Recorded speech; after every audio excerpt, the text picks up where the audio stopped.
문희정의 외신 브리핑. 네, 밤사이 들어온 주요 국제 뉴스들 정리해드립니다. 문희정 국제정치평론가 전화로 연결합니다. 평론가님 안녕하세요. 네, 안녕하세요. 네, 먼저 이 양제츠 중국 공산당 외교 담당 정치국원이 오늘 오후에 우리나라를 방문할 예정입니다. 이 소식부터 좀 전해주시죠.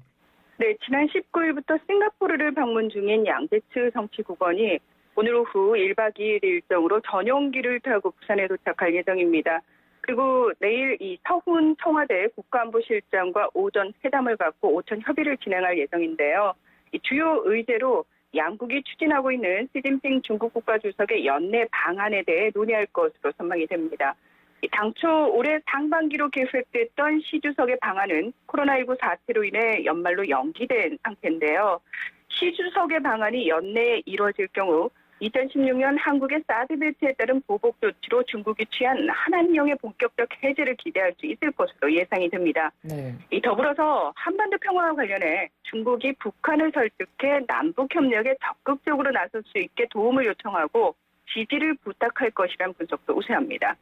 하지만 미국과 중국의 갈등이 격화되고 있는 상황에서 중국이 우리에게 지지를 호소하거나 적어도 중립을 요구할 수도 있기 때문에 부담스러운 부분도 있습니다.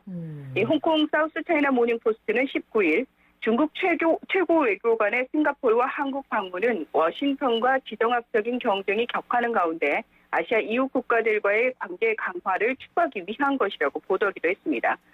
한편 지난 19일 청와대는 양 정치국원의 방문과 관련해 장소는 중국 측의 일정 및 희망사항 등을 고려해서 양국 협의를 통해 부산 개최를 결정한 것이라면서 이 코로나19 대응 협력과 고위급 교류 등 양자 관계 또 한반도와 국제 정세 등 상호 관심사에 대해 의견을 교환할 예정이라고 밝혔습니다. 네.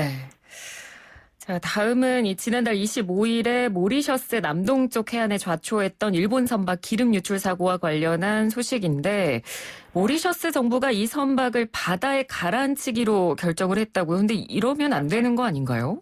그러니까요. 지금 사실 이 부분을 놓고 굉장히 논란이 많습니다. 예. 다시 한번 사건을 좀 정리를 해드리면은 지난달 25일에 이 선박이 좌초가 됐고 지난 6일부터 대량의 기름이 유출이 돼서 무려 1,000톤이 넘는 기름이 바다에 퍼진 상태입니다. 네. 게다가 현지 시각으로 15일 선체 앞부분이 분리되면서 결국 두동강이 났는데요. 이 환경 비상사태를 선언한 모리셔스 당국은 이 선박의 선두 부분은 해안에서 먼 바다 쪽으로 끌어내서 바다에 수정을 하고 나머지 부분은 이 모리셔스로 예인해서 고철로 팔 계획이다. 이렇게 밝힌 겁니다. 이 현지 시각으로 19일 모리셔스 국가위기관리위원회는 추가 오염과 해상 교통 방해를 막기 위해서 선박의 잔해를 가라앉히기로 했다면서 구체적인 집행 시기는 결정나지 않았다. 이런 공식 발표를 내놨습니다. 네. 당연히 이에 대해서 국제환경단체인 그린피스는 배를 침몰시킬 경우 생물 다양성이 감소할 우려가 있고 또 다량의 독성 중금속이 유출돼서 프랑스령인 레위니옹 등 인근 해역까지 오염될 수 있다면서 최악의 선택이라고 강력 비판하고 나섰습니다. 네.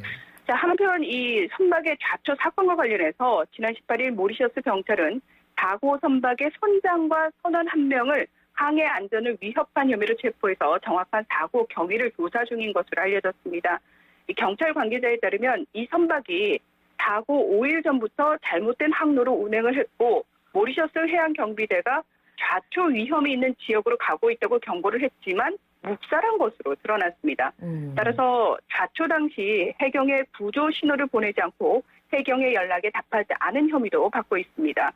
이런 가운데 일본 정부는 사고 수습을 지원하기 위해 지난 10일 국제긴급원조대 소속 전문가 6명을 파견한 데 이어서 오늘 이진으로 7명을 파견할 계획이라고 밝혔습니다. 네.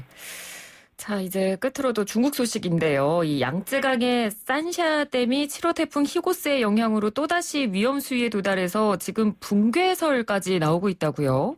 네, 그렇습니다. 저희가 지난달 19일에도 이 관련 소식 전해드렸는데요. 네. 최고 수위인 175m를 불과 10여 미터 남겨둔 이 163.85m까지 지난달에 치솟아서 붕괴설이 한창 제기가 됐었죠.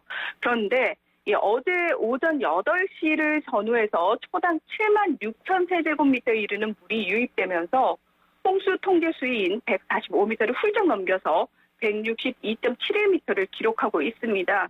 이 중국 수리부는 19일에 산샤댐 수문 11곳을 열어서 소양강댐 최대 방류량의 9배에 달하는 초당 4만 9천 세제곱미터 이르는 엄청난 물을 흘려보내고 있는데요.